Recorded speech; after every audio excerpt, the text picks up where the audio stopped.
네, 잘 보이시나요? 다 그쪽에서도 잘 보이세요? 네, 잘 보였으면 좋겠네요. 잘 안 보이시나요? 혹시? 괜찮아요? 네.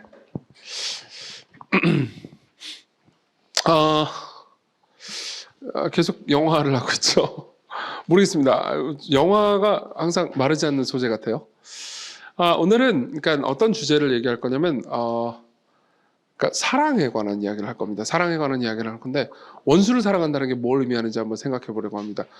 기독교는 원수를 사랑한다라는 말로 유명합니다. 그렇죠?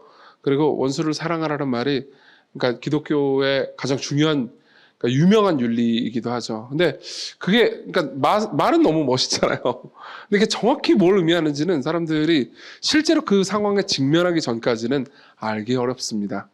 그래서 이걸 한번 생각해 볼 건데 이 영화는 정말 제 생각에는 수작이라고 말하기도 좀 민망한 영화입니다. 굉장한 작품입니다. 저는 그러니까 2017년도뿐만 아니라 제가 최근에 한 4년 혹은 5년 동안 제가 봤던 영화 중에는 최고의 영화였던 것 같아요. 제목은 살아남은 아이입니다. 그렇게 뭐 크게 유명하거나 하지 않았습니다. 근데 저는 이 영화를 웬만하면 저는 영화를 소재로 써먹어도 여러분들한테 영화를 막 이걸 꼭 봐라 이렇게까지는 안 하잖아요. 근데 한번 봤으면 좋겠어요.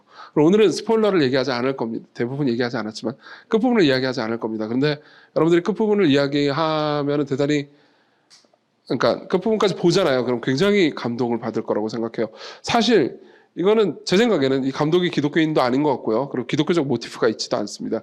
근데 제가 기독교인이라서 그런 거겠죠? 그러니까 제가 영화를 다 보고 나서 울면서 기도를 했어요. 웬만하면 설교를 듣고 기도하기도 잘 어려운데 영화를 보고 기도하다니 좀 약간 여러 가지 생각이 들었죠. 네, 먼저 스토리 좀 설명해 드리죠. 네, 성철입니다. 이름이 성철이에요. 최무성 배우가 연기했죠. 사실 이 영화가 탁월한 거는 이 배우들이 너무너무 연기를 잘합니다. 아버지입니다. 어떤 한 아버지예요. 그리고 이 아버지는 뭔가를 쳐다보고 있습니다. 내내 이 배우는 한 번도 웃지 않습니다. 거의 웃지 않아요. 사실 웃는 장면이 약간 있는데 거의 웃지 않습니다. 뭔가 슬픔과 괴로움을 간직하고 있죠. 네. 그리고 김여진 배우죠. 영화에서는 작중에서는 미숙으로 나옵니다.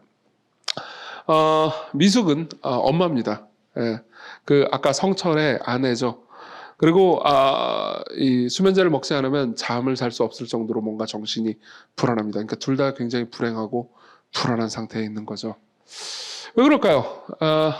이유는 간단합니다. 아들이 죽었기 때문입니다. 아들의 이름은 은찬이고요. 은찬이는 작중에 단 한 번도 나오지 않습니다. 예, 한 번도 안 나와요. 아들이 죽었어요. 죽은 이유는 간단합니다. 계곡에 놀러 갔습니다. 아들이. 계곡에 놀러 갔는데 친구들이랑 막 재밌게 놀다가 친구들이 물에 빠진 거예요. 그리고 물에 빠진 친구를 구하기 위해서 은찬이가 이렇게 구해내다가 은찬이가 죽은 겁니다. 그리고 친구들은 살았죠. 예.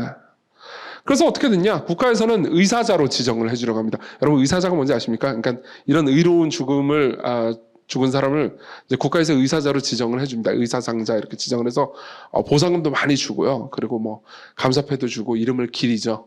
그래서 은찬이는 의사자로 지정이 이제 되는 절차를 밟고요. 그러고 나서 이제 나라에서는 이렇게 하죠. 아마 별 문제 없이 통과가 잘 될 겁니다. 의사자가 될 겁니다. 이렇게 이야기를 해줘요. 근데 생각해보세요. 아무리 의사자가 돼도 그리고 멋있는 죽음을 죽은 거잖아요. 사실. 그러니까 사실 자랑스러워할 만한 아들인 건 맞습니다. 근데 그렇다고 해도 이 아들을 잃어버린 엄마의 마음이라는 게 그거 좀 위로가 되겠습니까? 엄마는 계속해서 은찬이의 옛날 모습을 봅니다. 그래서 사랑하는 은찬이. 아들이 딱 하나밖에 없거든요. 근데 하나밖에 없는 아들이 죽었다는 게 얼마나 큰 슬픔이겠습니까? 그래서 사랑하는 은찬이 그러면서 보면서 계속 눈물을 흘립니다. 사실 저는 영상을 보여주지 못하는 게 저작권 때문에 영상을 보여주지 못하는 게 너무 아쉽습니다. 그러니까 연기를 너무 심하게 잘해요. 그래서 같이 이제 눈시울을 적시게 만드는 저는 T입니다. 이게 도대체 무슨 뭐 필요하지 않은 정보인 것 같기는 한데 어쨌든 그렇습니다. 엄마는 그러니까 어떻게든 그 아들의 흔적이라도 잡아보고 싶습니다. 옆에 있는 친구는요, 이제 아들이 구해준 친구 중에 한 명인 거죠. 그리고 그 친구를 만나서 이야기를 하면서 이제 햄버거를 사주고, 그리고 자신의 아들이 어땠는지. 사실 아들이라 하더라도 자기가 다 아는 건 아니잖아요. 학교에서 어떤 모습인지. 저는 딸 둘이 있는데 걔들이 학교에서 어떤 애인지 잘 모르겠어요. 그러니까 자기 아들이라고 다 알겠어요. 그래가지고 이제 물어봅니다. 그러니까 아들의 흔적을 부여잡고 싶은 거죠.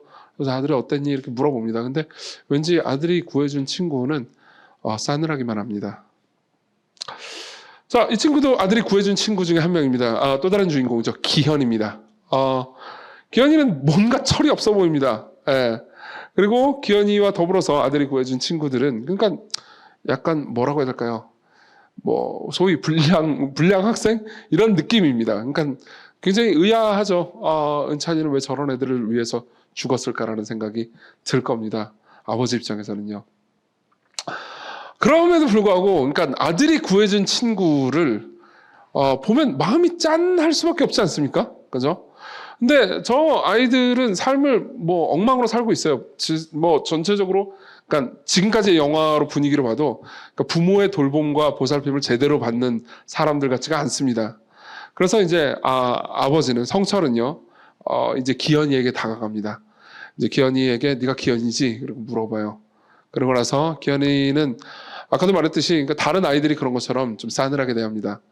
근데 기현이의 삶이 그러니까 잘 되기를 바랄 거 아닙니까? 그죠? 그래서 이제 명함을 주고요. 그리고 용돈도 쥐어줍니다. 그러면서 언제든지 문제가 생기면 나한테 연락해라. 무슨 일 있으면 언제든지 연락해라. 이렇게 이야기를 해주죠. 그러니까 아들이 구해준 사람이라니 정말 싫겠지만은 또 한편으로는 너무나 또 마음이 가지 않겠습니까? 그렇지만 어쨌든 이 부부는 그다지 행복하지 않습니다. 아들이 죽었고요. 그리고 엄마는, 그러니까 미숙은 자기 죽은 아들을 대신해서 애를 하나 더 낳기를 원합니다. 그렇지만 그걸 보는 그 과정 중에 성철은 그러니까 못마땅합니다. 왜냐하면은 미숙이 좀 마음이 회복되기를 바라는데 마음이 충분히 회복되지 않은 것 같은 상태에서 둘째를 낳고 더 고생을 하려고 하니까는 안쓰럽기도 하고, 그래서 이 부부는 계속해서 맨날 싸우죠. 근데 그 와중에 갑자기 전화가 옵니다. 일 있으면 전화하라고 그랬잖아요. 전화가 와요. 그래서 전화 와서 무슨 일인가 해가지고 가니까 경찰서입니다. 경찰서에서 내용을 보니까는 뭐 간단합니다. 이 아이가 오토바이를 훔쳤어요. 네. 오토바이를 훔쳐서 오토바이 훔친 상대를 만나서요. 이제 뭐 어쨌든 미성년자니까 처벌하기는 어려울 거 아니에요. 그죠? 그래가지고 만나가지고 합의를 합니다. 그래서 성철은요, 이제 아이가 훔친 그 오토바이 값을 대신 내줍니다. 내주면서 확인해 보세요. 이렇게 하죠. 그리고 아이는 뒤에서 싸늘하게 그 모든 과정을 쳐다보고 있습니다. 그리고 이제 국밥을 먹습니다. 원래 남자들끼리는 국밥이죠. 쓸모없는 정보였습니다. 아이랑 얘기해 보니까 뭐 삶이 어떠니 물어보니까 뭐 당연히 엉망진창이었죠. 엄마는 연락 끊긴 지 오래됐고 어디 사는지도 몰라요. 아빠는 얼마 전에 새엄마 생겼다고 연락 왔어요. 이제부터는 알아서 잘 살래요. 예. 그러니까 이제 부모로부터 다 버림받은 아이인 거죠. 그렇죠? 그럼 뭐 비행하면서 살아가는 게 어떤 의미에서는 당연한 거 아니겠습니까? 그렇죠? 그리고 마음이 갑니다. 그러니까 자기 아들이 구해준 아이가 삶이 망가져 버려서 뭐 그냥 범죄자로 삶을 살아간다고 해보세요. 그럼 그것 또한 가슴 아픈 일 아니겠습니까? 그죠? 그러니까 어떻게 하든 이 아이가 제대로 된 삶을 살 수 있도록 도와주고 싶습니다. 그래서 물어보죠. 너 이제부터 좀 장판 일을 좀 해볼래? 왜냐하면은 이 아빠 성철의 직업은 인테리어를 하는 사람이고요. 집안의 모든 것들을 좀 이렇게 뭐 고치고 뜯고 하는 거를 잘 하는 사람이에요. 그래서 이제 물어보죠. 장판 일 좀 해볼래? 그러고 나서 이제 시작을 합니다. 그래서 도배 팀장님이죠. 인사드려 그래가지고 도배하고 장판하는 것 이런 것들을 가르쳐주기 시작합니다. 이제 이 기현한테는요, 이 아이한테는 처음으로 남자 어른이 생긴 겁니다. 그것도 믿음직한 남자 어른이요.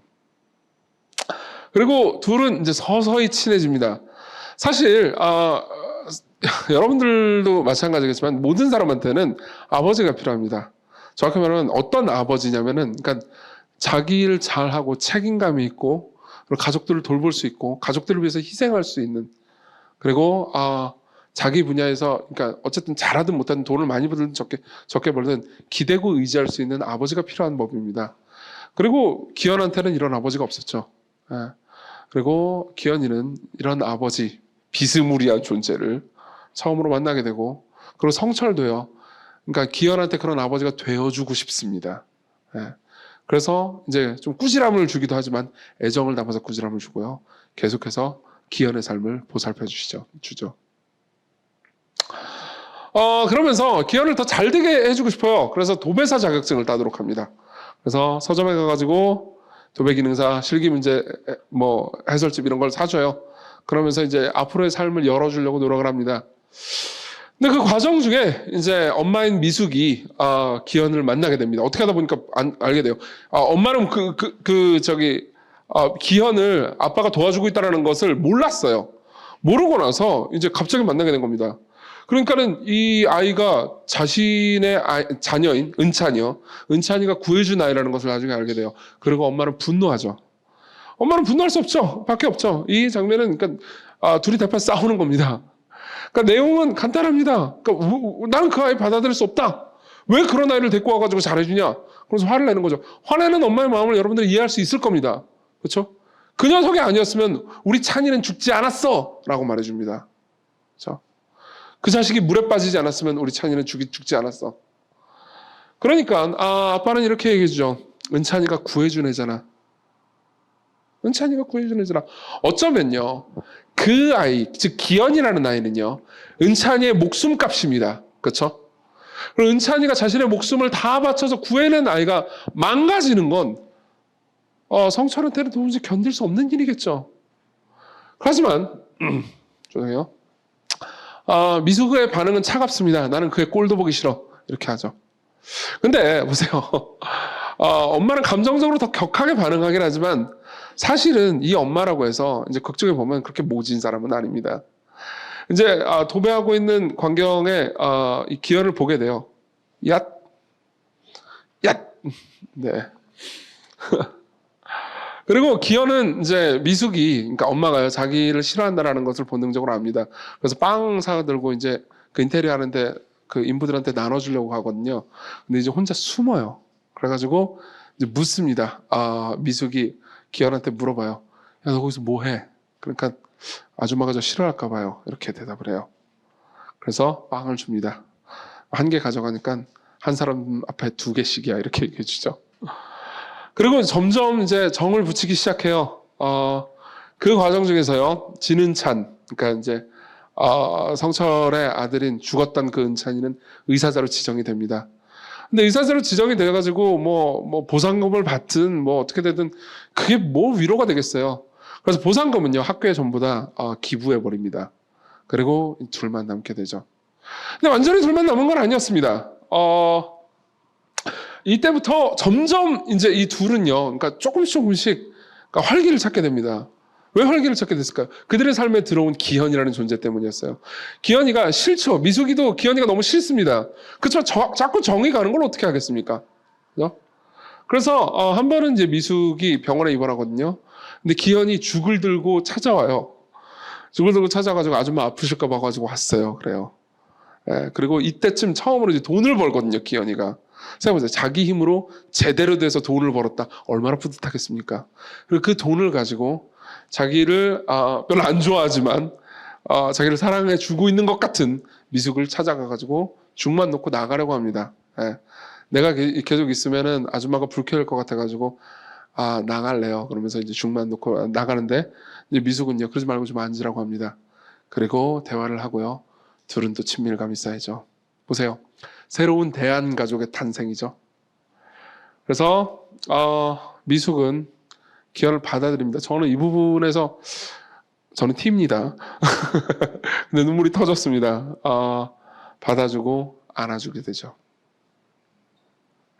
그리고 셋은요 이제 가족이 됩니다. 그러니까 정기 가족은 아니에요. 여전히 아줌마 아저씨라고 부르기도 하고요. 그렇지만 이제 이대로 계속 가까워지면은 이 셋은요 서로가 서로의 상처를 치유해 줄 겁니다. 그리고 이 장면은 너무나 그러니까 보기 좋은 장면이에요. 근데 사실요 이 영화는 너무 끔찍해요. 이 영화가 끔찍한 건요 중간중간 복선을 뿌려줍니다. 뭔가 이 지점에 갈 때 그러니까 이 행복이 왠지 박살날 것 같은데라는 불안감이, 그러니까 관객을 괴롭히죠. 참고로 저는 그러니까 반전 영화 같은 걸 꽤나 좋아하는 편입니다. 그리고 제가 그러니까 뭐 몇 개의 반전 영화를 제외하고는 저는 반전의 복선을 잘 맞추는 편입니다. 근데 이 영화는요, 복선을 미친 듯이 뿌려주거든요. 근데도 불구하고 저는 맞추기가 싫은 겁니다. 그 뒤에 반전이 있죠. 갑자기 아까 봤던 그 친구 있잖아요. 처음에 저기 햄버거 사줬던 그 친구와 기현과 그러니까 은찬의 엄마가 같이 있는 것을 그 친구가 보게 돼요. 그러고 나서 이 친구는요, 얏! 뭐가 문제지? 예, 됐네요. 제가 문제네요. 뭐지 이건? 이 장면은 뭘까요? 예. 그걸 보면서 이제 이 친구는요, 기현이 너 거기 왜 있냐? 이런 표정을 지어요. 예. 그러고 나서, 은찬의 엄마와 기현은 헤어집니다. 헤어지자마자 기현은요, 오바이트를 하게 되죠. 예, 잘 보이시나요? 오바이트 하는 장면입니다. 자, 이쯤 되면 이제 서서히 불안해지죠. 예. 불안해지고, 그리고, 은찬은요, 죄송합니다. 기현은요, 갑자기 사라지게 됩니다. 전화도 안 받고 더 이상 도배를 하러 나오지도 않게 돼요. 그러니까는 이제 성철과 미숙은 얼마나 불안하겠습니까? 그죠? 아니 이제 뭔가 새로운 아들이 생겼다라는 느낌이었을 거 아니에요. 그렇죠? 게다가 자신이 많은 것들을 희생하면서 도와줬습니다. 그리고 얘가 결국 도배사 자격증도 따요. 도배사 자격증도 따면서 새로운 새 삶을 살아가는 것 같아 보입니다. 그러니까 이제 뭔가 받았던 큰 상처가 서서히 치유되는 것 같아 보이잖아요. 그죠? 근데 얘가 갑자기 잠수를 탄 거예요. 그러니까 당연히 미숙이 더 먼저 반응해요. 미숙이 기현을 미워하긴 했지만은 기현이 이제 갑자기 연락도 안 받고 안 나오니까는 더 불안해하면서 달려갑니다. 달려가가지고 죽을 써줘요. 그러면서 막 이야기를 하는데 기현은 여전히 차갑기만 합니다. 그리고 제대로 말해주지 않아요. 그러고 나서 갑자기 이런 얘기를 하죠. 이 지점에 제가 이 대사를 듣는데 마음이 무너지는 것 같았습니다. 아줌마는 은찬이가 어떻게 죽었는지도 모르잖아요. 아줌마는 은찬이가 어떻게 죽었는지도 모르잖아요. 어떻게 죽었을까요? 기현은 이때부터 사건의 진실을 말하기 시작합니다. 사건의 진실은 뭐였을까요? 여러분들이 이미 거의 눈치채셨을 겁니다. 사실은요, 이 아이들이 장난치면서 기현이를 놀려먹다가 죽인 거죠. 예. 물에 빠뜨려가지고 뭐 놀리면서 막 못 나오게 하다가 죽인 겁니다. 실제로는 좀 더 복잡한 사정이 있긴 하지만 그냥 넘어가겠습니다. 여러분들이 나중에 영화 보시면 알게 될 겁니다. 사실은 기현이는 물론 죽이려고까지는 안 했을 겁니다. 그냥 괴롭히려고 했겠죠. 그래서 결국 죽어버렸습니다. 기현이는 자기 아들을 죽인 살인자였던 거죠. 미숙은 거의 정신을 차려 하지 못합니다. 이 모든 이야기가 사실일 리 없다는 생각이 들 거 아니에요? 그렇죠? 그리고 이 장면은요, 그 다음 장면은요, 차 안에서 사실 이 영화는 거의 이때까지 음악이 나오지 않아요. 음악이 거의 안 나오다가 이 부분에서 불길한 음악이 나오면서 불길하면서 슬픈 음악이 나오는데 이제 엄마가 우는 장면을 멀리서 그러니까 차 안에서 우는 장면을 클로즈업해서 보여줍니다. 그러니까 거의 미쳐버리는 거죠. 영화 스토리는 여기까지만 얘기해드리겠습니다. 그 뒤는요, 그러니까 말 그대로 허리케인이 나옵니다. 진짜 허리케인이 나오는 게 아니에요. 이건 메타포예요. 그러니까 사실 영화를 볼 때 여기까지 보는 것도 그러니까 그 지루하다라는 느낌은 전혀 없었어요. 당연히 그러니까 와 이거 진짜 숨 막히듯 흘러가는데 근데 지금부터는 영화 엔딩까지요. 그러니까 숨도 못 쉬고 보게 됩니다. 정말 저렇게 된다고 이렇게 보게 됩니다. 영화의 결말은 제가 말해드리지 않겠습니다. 그러니까 영화의 결말을 보면서 여러분들이 느끼는 나름의 감상을 저는 방해하고 싶지 않으니까요. 근데 제가 여기까지 이야기하면서, 그러니까 오늘 화두로 삼고 싶은 이야기는 다른 이야기입니다. 그러니까 어떤 감정이냐는 거죠, 이게. 보세요. 내 아들의 목숨값입니다. 기현이는요. 그렇죠? 부모 입장에서는 내 아들의 목숨값이에요. 근데 내 아들을 죽인 놈입니다. 그럼 그 사람을 대하는 마음은 어떨까요? 여러분들이라면 어떻게 하고 싶겠습니까? 죽이고 싶지 않을까요? 죽이고 싶지 않을까요? 실제로 이 부부가요, 이 기현이를 이걸 알게 되고 나서 죽이고 싶어 했다는 게 나중에 드러나긴 합니다. 자세한 얘기는 하지 않겠습니다. 네.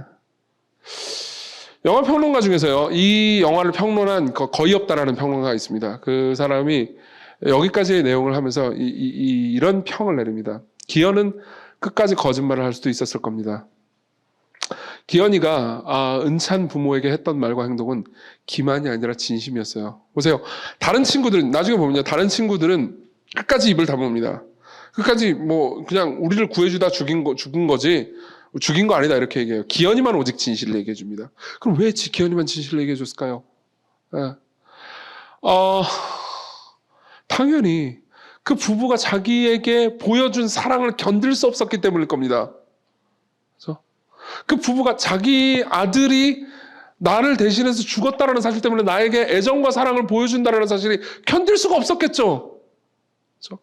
그래서요, 거의 없다는 이렇게 얘기해 줍니다. 진실을 말했기 때문에 우리는 이 아이를 미워할 수가 없습니다.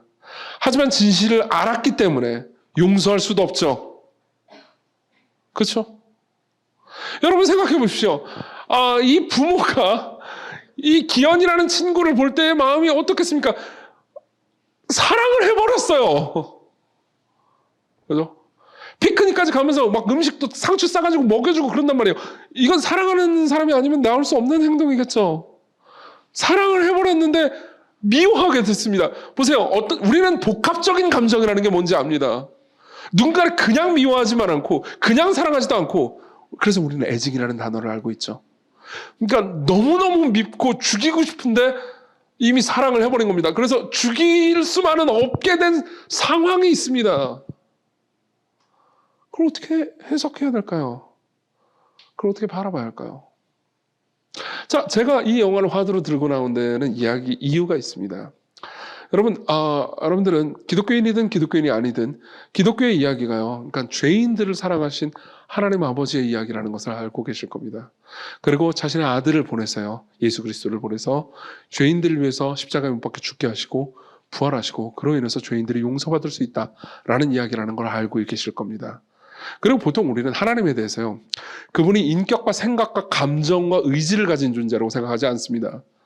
그냥 거의 우리의 뇌는요. 신은 거의 그냥 그분은 사랑하기 위해서 프로그래밍 된 존재 아니야? 라고 생각할 만큼 단선적으로 하나님을 생각하는 경향이 있습니다. 그렇지만요. 하나님이야말로 감정이 충만하신 분입니다. 우리가 감정이 있다는 것과 비교할 수 없을 정도로요. 그분의 감정은 어땠을까요? 성경에 보면요. 이런 이야기가 있습니다. 예수께서요. 십자가에 못 박히시기 직전의 이야기입니다. 새벽이 되어서 대제사장들과 백성의 장로들이 모두 예수를 죽이기로 결의하였다. 그들은 예수를 결박하여 끌고 가서 총독 빌라도에게 넘겨주었다. 네. 무슨 말이냐면요. 예수께서 십자가에 못 박혀 죽기 전에 제사장들 있잖아요. 제사장들이 예수님을 죽이려고 음모를 꾸몄다는 거죠. 실제로 제사장들이 예수님을 죽였다는 겁니다. 그 성경에 나오는 이야기입니다. 그러면 성부 하나님 입장에서 제사장들은요, 자기 아들을 죽인 원수죠. 근데 나중에 예수께서 부활하시고 난 다음에, 그 다음에 이 제사장들 중에서 회개하는 사람들이 나옵니다. 하나님의 말씀이 계속 퍼져나가서 예루살렘에 있는 제자들의 수가 부쩍 늘어나가고, 제사장들 가운데서도 이 믿음에 순종하는 사람들이 많았다. 이 짧은 말은요, 이런 이야기입니다. 그러니까 예수님을 죽였던 그 제사장들 있잖아요. 그 제사장들 중에서도 회개한 사람이 있었고 그 사람들이 믿음을 가지게 됐고 그래서 구원을 받게 됐다. 이 얘기를 보도한 겁니다. 아주 짧은 말이죠. 우리는 보통 이 말을요 그냥 쓱 읽어 내려갑니다. 예수님의 대적들이 예수님을 믿게 됐네. 좋은 일이군. 그러면서 넘어가게 돼요. 우리는 항상 우리 입장에서 생각하니까요. 그렇지만 역으로 생각해 봅시다. 하나님의 입장에서 생각해 봐요. 제사장들이 내 아들을 죽였습니다. 내가 가장 사랑하는 내 아들 예수 그리스도를 죽였어요. 근데 그들이 이제 와가지고 나한테 회개를 합니다. 여러분들 같으면 어떻게 하시겠습니까? 은찬의 엄마는 사실상 은찬을 죽인 기현을 어떻게 받아들여야 할까요? 여러분, 하나님이 가지고 있는 딜레마가 여러분들에게 와닿으십니까? 그분은 인간을 마냥 사랑할 수도 마냥 미워할 수도 없는 처지에 놓였습니다. 그분이 인간을 용서한다는 것은 너무나 고통스럽고 어려운 과제가 되어버렸습니다. 이 문제를 어떻게 해결해야 될까요? 그걸 이해하기 위해서는 우리가 십자가에서 예수님이 당한 게 도대체 뭘 의미하는지를 이해할 필요가 있습니다. 기독교인이 아닌 분들도 2000년 전에 예수 그리스도라는 한 인물이 십자가에 못 박혀 죽었다는 것을 알고 있을 겁니다. 그리고 거기에 대해서 성경은 이렇게 이야기를 해줍니다. 예수께서 십자가에 못 박히시고 나서 이제 여러 말씀들을 하셨거든요. 여러 말씀들 중에 하신 것 중에서 이런 말을 한 게 나옵니다. 한번 읽어봤으면 좋겠습니다. 같이 한번 읽어볼게요. 3시쯤에 예수께서 큰 소리로 부르짖어 말씀하셨다. 엘리 엘리 라마 사박다니, 그거는 나의 하나님 나의 하나님 어찌하여 나를 버리셨습니까? 라는 뜻이다. 보세요. 나의 하나님 나의 하나님 어찌하여 나를 버리셨습니까? 자, 여기서 일종의 딜레마가 나옵니다. 그러니까 성부 하나님의 딜레마가 나오죠. 보세요. 예수님은요, 성부 하나님의 영원한 사랑을 받는 분이었습니다. 그리고 실제로 예수께서 이 땅에 오셨을 때, 세례를 받으셨을 때 성부 하나님은 예수님을 향해서 이렇게 말씀하신 적도 있죠. 이는 내 사랑하는 아들이요 내 기뻐하는 자라. 근데 그분이 십자가에 달리셨을 때 그분은 죄를 지은 게 아무것도 없는데도 불구하고 성부 하나님께 버림을 받았습니다. 실제로 윌리엄 핸드릭슨이라는 신학자는요, 그 부르짖음, 엘리 엘리 라마 사박다니, 나의 하나님 어찌하여 나를 버리셨습니까? 라는 이 부르짖음을 이렇게 해석해 줍니다. 이는 심판, 곧 우리 죄에 대한 하나님의 심판, 예수님이 심장 속에서 타고 있는 하나님의 진노를 의미했다. 우리를 대속하신 분으로서 예수님은 지극한 고통과 형언할 수 없는 저주, 끔찍한 소외와 버림받음을 당하셨다. 지옥이 그날 갈보리에 임했고, 갈보리는 예수께서 십자가에 달리신 그 공간입니다.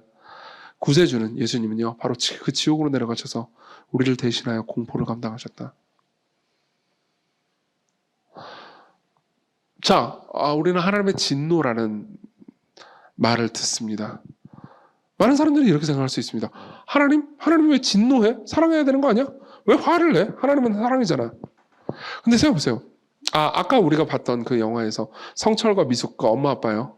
좋아 보이는 사람들이죠. 그렇죠? 실제로 영화를 보면 더 느끼실 겁니다. 좋은 사람들이에요. 그 좋은 사람들이 기현이를 향해서 분노해서 죽이고 싶어 한다면 여러분들은 그것을 나쁘다고 말하실 수 있겠습니까? 아니죠? 그러면 하나님과 하나님의 아들을 반역한 죄인들을 향해서 하나님께서 진노하신다는 게 나쁜 것처럼 느껴지십니까? 그렇지 않을 겁니다. 근데 반전이 여기 있습니다. 예수님은 잘못한 게 없거든요. 성부 하나님께. 근데 예수님이 진노를 당했다는 겁니다. 예수님이 우리 대신 진노를 당했다는 겁니다. 이게 구원의 이야기입니다. 여기서 하나님은 아주 복잡한 문제가 생긴 거죠. 보세요. 사람들이 자기를 향해서 반역을 했습니다. 그럼 하나님은 그들을 처벌하고 끝내면 됩니다. 근데 문제는 여기 있습니다. 그들을 하나님께서는 진노하시기도 하지만 사랑하기도 한다는 거죠. 그럼 이들을 어떻게 구해내겠습니까? 성경의 대답은 간단합니다. 그들이 받아야 되는 하나님의 진노, 하나님의 저주, 하나님의 심판을요, 하나님의 영원한 아들이 자청해서 대신 받기로 결정했다는 거죠. 우리가 받아야 되는 진노를, 우리가 받아야 되는 심판을 예수님이 대신 받기로 결정했다는 겁니다. 그뿐 아닙니다. 성부 하나님도 예수님이 받기를 원했다는 겁니다. 우리는 이 문제에 있어서 그분은 사랑이시니까는 그렇게 우리한테 잘 해주니까 좋은 거네? 그러면서 그냥 낼름 받아먹으면 되네? 이렇게 생각하기 쉽습니다. 하지만 여러분, 인간적인 감정으로 생각해도 사실 이것은 무지막지하게 어려운 일입니다. 아무리 내가 그렇게 결정했다 하더라도 실제로 내 사랑하는 아들을 인간들이 창으로 찌르고 채찍질을 하고 침을 뱉고 모욕을 주고 있으면요, 저는 상상할 수가 없습니다. 누가 제 딸을 향해서 그 비스무리한 일이라도 했다면요, 저는 가만히 있지 않을 겁니다. 목 사고 나발이고 그 녀석의 여기까지만 할게요. 네. 하나님은, 그리고 하나님의 아들 예수님은요, 이 모든 일들을 계획하고 실제로 실행하셨죠. 존 파이퍼 목사님이라는 분이 한 말입니다. 읽어드릴게요. 내게는 목회를 하고 있는 친구가 하나 있는데 그는 자신의 설교 중 매우 강력했던 한순간에 대해서 내게 말해주었다. 그는 일리노이 주에 있는 한 감옥에서 고난주간 목요일 밤에 말씀을 전했다. 그리스도의 죽음에 관한 그의 메시지 중에 그는 잠시 멈추고 수감자들에게 질문을 했다. 누가 예수를 죽였다고 생각합니까? 누가 예수를 죽였다고 생각합니까? 그리고 한 사람은 말하기를 유대인이요, 다른 사람은 군인들이요, 또 누군가는 빌라도요, 유다요라고 했다. 내 친구는 아니요, 틀렸습니다. 물론 이 말은 다 맞는 말이기도 합니다. 빌라도고 제사장들이고 누구도 다 예수님을 죽이는데 일조했죠. 그렇지만 그 모든 사람들이요, 성부 하나님께서 허락하지 않으시면 예수님을 죽일 수 없었을 겁니다. 실제로 예수님은 전능한 분이었기 때문에 예수님께서 마음을 먹고 십자가 미쳤나? 그러면서 다 죽여버리면 인류 역사는 끝나고 그걸로 모든 사람은 끝났을 겁니다. 그러나 그분은 그렇게 하기를 선택하지 않으셨습니다. 그럼 그들은 그러면 누구입니까? 라고 질문했다. 내 친구는 말했다. 그의 아버지께서, 예수님의 아버지요, 그를, 예수님을요, 죽였습니다. 이게 복음의 이야기입니다. 자, 조금 더 깊이 생각해보죠. 적용을 한번 해보겠습니다. 여기까지 좀 읽어드리죠. 이후 침묵이 흘렀고 그는 성경을 집어들고 읽었다. 여호와는 성부 하나님을 가리킵니다. 그에게 상함을 받게 하시기를 원하사 질고를, 고통을 당하게 하셨은즉. 이렇게 한번 생각해 보겠습니다. 여기 계신 분들 중에서 기독교인들은 아마 삶에서 이런 생각을 하시는 분들이 계실지 모르겠습니다. 내가 하나님을 믿고 그분을 따르는데 삶에서 내가 이익되는 것이 무엇인가? 기독교인들도 종종 삶에서 고통을 당하기 때문에 그런 질문들을 많이 던집니다.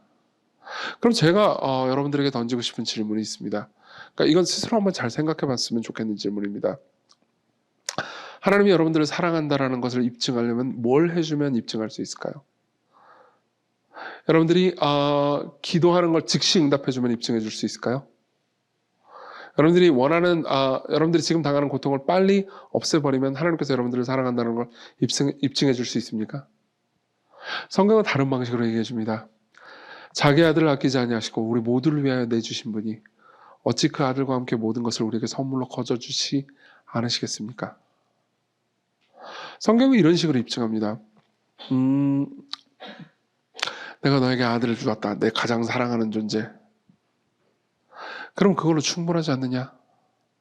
물론 오해하지 마십시오. 하나님께서는 여러분들의 기도를 들어주십니다. 그리고 고통을 제거해 주시기를 원하십니다. 그렇지만 그분의 뜻대로 하십니다. 무슨 말이냐면요, 종종 그분의 계획 안에서 우리가 지금 겪는 고통을 잠깐 인내해야 되는 순간들이 있습니다. 그리고 우리가 지금 원하는 기도 제목을 잠깐 유보해 주셔야 되는 순간들이 있습니다. 몇 주 전에 제가 브루스 올마이티 할 때 했던 얘기인데요. 생각해보세요. 모든 사람이 기도를 하나님께서 전부 다 all yes 해버리면 어떻게 되겠습니까? 복권 당첨금은 500원이 될 겁니다. 500원도 안 될 거죠. 안 되겠죠.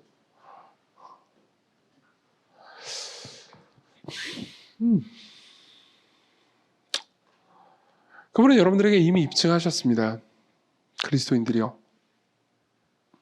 이걸 깊이 생각했으면 좋겠습니다. 제가 이 영화를 들고 온 이유는요, 하나님이 여러분들을 사랑하는 것이 얼마나 힘든 일이었는지를 여러분들이 한번 헤아려 보셨으면 좋겠다는 의미였습니다. 여러분들이 그리스도인이 아니라면요, 제가 이런 얘기를 좀 해드리고 싶습니다. 하나님이 우리를 사랑하는 건 너무나 힘든 일입니다. 은찬이의 부모가 기현이를 사랑하는 것보다 훨씬 더 힘든 일일 수 있을 겁니다. 제가 장담컨대 은찬이의 부모가 기현이를 사랑하는 것보다 성부 하나님이 성자를 사랑하는 것이 훨씬 더 클 겁니다. 내가 사랑하는 대상이 내가 얼마나 끔찍하게 사랑했는지에 따라서요, 그 대상을 잃은 것에 대한 분노도 더 커질 테니까요. 그럼 여러분들은 이렇게 물어볼 수 있습니다. 아마 이런 생각이 들지도 모릅니다. 그럼 그분이 나를 억지로 사랑하시는 건가요? 힘겹게 미워 죽겠는데 억지로 조금씩 사랑하시는 건가요? 성경은 그렇게 말하지 않습니다. 제가 인용하진 않았지만요, 일부러 인용하지 않았어요. 성경에 보면요, 집으로 돌아오는 둘째 아들을요, 반겨 맞아주시면서 기뻐하면서 달려가는 아버지의 모습을 묘사하는 장면이 나옵니다. 그리고 그 아버지는요, 하늘에 계신 성부 하나님을 상징하는 존재죠. 하나님은 여러분들을 용서하시는 걸 좋아하십니다. 그것도 기뻐하세요. 예수님은요, 어쩌면 우리 모두가 성경의 가르침에 따르면요, 우리 모두가 저를 포함해서 우리 모두가 예수님을 죽인 살인자일지 모릅니다. 성경은 사실상 그렇게 얘기합니다. 그분의 죽음의 원인이 우리에게 있다고 말하니까요. 그럼에도 불구하고 예수님은 여러분들을 사랑하십니다. 좋아하십니다. 정말로 여러분들을 맞아주기를 원하십니다. 토머스 굿윈이라는 아주 탁월한 신학자가 있습니다. 17세기 사람이지만 이 사람은 그런 지금까지 남겨서 읽힙니다. 그리고 그 책의 제목이 마음이라는 책이에요. 그리스도의 마음. 하나님의 마음은 어떤 마음이었나? 거기에 보면 이런 이야기가 있습니다. 그분의, 예수님의 기쁨, 위로, 행복, 영광은 여기 세상에 있는 그분의 백성들에게 은혜와 긍휼을 베풀고 그들을 용서하고 안심시키고 위로하시는 일을 통해서 증대되고 커진다. 말이 좀 어렵나요? 무슨 의미인지 아십니까? 여러분들을 용서할 때 그분이 더 행복해지신다는 겁니다. 여러분들 앞에 원수가 나타날 때 그걸 용서하는 게 쉽겠습니까? 스스로에게 적용해 보십시오. 여러분들이 원수를 용서하는 것이 쉽겠습니까? 여러분들이 원수를 용서할 때 여러분들의 행복이 증진되겠습니까? 아닐 겁니다. 그러나 그분은 다르십니다. 우리는 그분의 원수였지만 그분은 우리를 용서하는 것을 좋아하십니다. 아니, 더 나아가세요. 그분이 우리를 용서하실 때 그분의 행복은 커집니다. 어떻게 해야 되겠습니까? 여러분들은 어떻게 할 수 있겠습니까? 그분을 아버지라고 부르면서 기도해 보십시오. 하나님을요. 저는 무신론자인데요. 괜찮습니다. 이어령 장관이라는 분이 있습니다. 이 얘기만 하고 마칠게요. 이분은 기독교인이지만 사실 돌아가셨죠. 돌아가신 지 얼마 안 됐는데 그분은 돌아가시기 전에 이제 나이가 들고 나서 원래는 무신론자였습니다. 그러다가 나중에 이제 예수님을 믿고 받아들이면서 기독교인이 되셨죠. 자신의 딸이 이제 이미나 목사님이란 분입니다.